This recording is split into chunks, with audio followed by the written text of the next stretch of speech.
Essuula ya 28.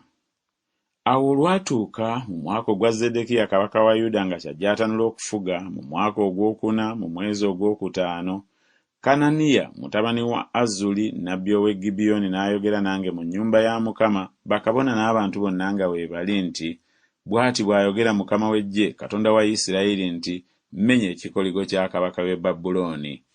Emyaka 2 emirambirira nga teginnaggwaako, ndireeta nate mu kifo kino ebintu byonna eby'omu nnyumba ya Mukama Nebukadduneeza kabaka w'e Babulooni bye yajja mu kifo kino n'abitwala e Babulooni. Era ndikomyawo mu kifo kino Yekoniya mutabani wa Yekoyakimu kabaka wa Yuda wamu n'abasibe bonna aba Yuda abaagenda e Babulooni, bw'ayogera Mukama, kubanga ndimenya ekikoligo kya kabaka w'e Babulooni. Awo nnabbi Yeremiya n'agamba nnabbi Kananiya, bakabona nga weebali n'abantu bonna abayimiridde mu nnyumba ya Mukama nga weebali. Nnabbi Yeremiya n'ayogera nti, Amiina. Mukama akole bw'atyo, Mukama atuukirize ebigambo byo by'olagudde okukomyawo ebintu eby'omu nnyumba ya Mukama n'abo bonna ab'obusibe okubajja e Babulooni okubaleeta mu kifo kino. Era naye wulira nno ekigambo kino kye njogera mu matu go ne mu matu g'abantu bonna nti, bannabbi abansooka nze era abaakusooka ggwe edda baalagulanga eri ensi nnyingi n'amatwale g'abakabaka amakulu nga balagula obulwa n'obubi ne kawumpuli. Nnabbi alagula emirembe, ekigambo kya nnabbi bwe kirituukirira, kale nnabbi alimanyibwa nga Mukama yamutuma mazima.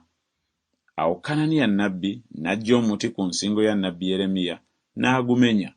Awo Kananiya n'ayogera abantu bonna nga weebali nti, bw'ati bw'ayogera Mukama nti, era bwe ntyo bwe ndimenya n'ekikoligo kya Nebukadduneeza kabaka w'e Babulooni nga nkijja ku nsingo y'amawanga gonna emyaka 2 emirambirira nga teginnaggwaako.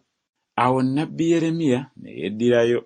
Awo ekigambo kya Mukama ne kiryoka kijjira Yeremiya, Kananiya nnabbi ng'amaze okumenya omuti ku nsingo ya nnabbi Yeremiya, nga kyogera nti, genda obuulire Kananiya nti, bw'ati bw'ayogera Mukama nti, omenye ekikoligo eky'emiti, naye olikola ekikoligo eky'ebyuma okudda mu kifo kyakyo. Kubanga bw'ati bw'ayogera Mukama w'eggye, Katonda wa Isirayiri nti, ntadde ekikoligo eky'ebyuma ku nsingo y'amawanga gano gonna gaweereze Nebukadduneeza kabaka w'e Babulooni, era balimuweereza, era muwadde n'ensolo ez'omu nsiko.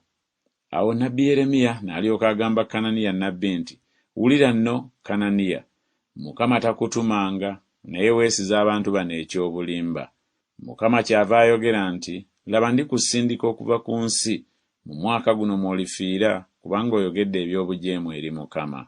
Awo Kananiya nnabbi n'afiira mu mwaka ogwo mu mwezi ogw'omusanvu.